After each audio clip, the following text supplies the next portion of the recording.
Okay, for this 1920s seminar, it's going to be the Scopes monkey trial, which is considered by a lot of people to be one of the biggest trials of the 1920s.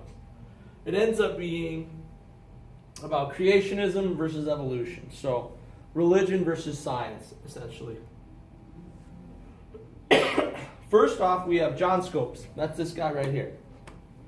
He's a young science teacher in Tennessee, and a lot of the history points to he was working with some ACLU and other groups that wanted to see this law changed in Tennessee.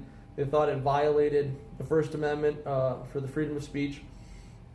And he teaches evolution in his science class, which violates the Tennessee law, which basically says in Tennessee you could not teach anything other than divine creation or God creating people and everything on the planet. So he is charged. It goes to trial, and Tennessee has this man, William Jennings Bryan, as their attorney. He had run for president on a few occasions, did not win, but he's really well known. He's probably one of the most popular or well-known lawyers in America at that time. John Scopes has this man, Clarence Darrow, who is a very popular, also very good lawyer, and he has the ACLU on his side, the American Civil Liberties Union, fighting that this teaching of only the religious side of science violates the First Amendment. So it is a ridiculously huge and popular case. This is the courtroom. I mean, it is just packed.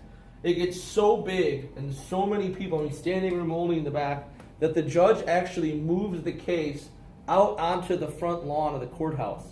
And then you get even more people. It turns into really a sideshow out in the streets. There's people selling shirts and trinkets. There's a person who actually brought with them a trained monkey and dressed them up like John Scopes and had it performing and stuff. So it really kind of takes on a circus atmosphere. The state of Tennessee actually wins the case against John Scopes, but Clarence Darrow actually really kind of humiliates William Jennings Bryan because Bryan is trying to quote texts from the Bible, and Clarence Darrow really kind of embarrasses him, and even though Tennessee wins the case, it's really kind of a knock against this kind of fundamental religion, and William Jennings Bryan actually dies shortly after the case.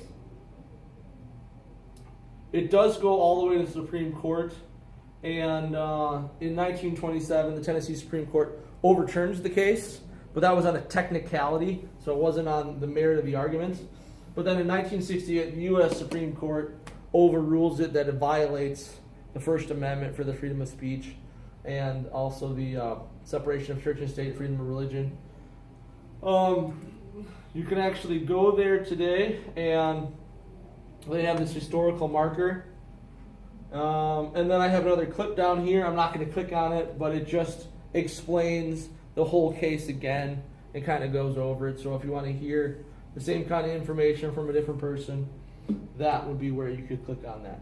But the Scopes monkey trial, it's called the monkey trial because of the theory of evolution, a major trial of the 1920s.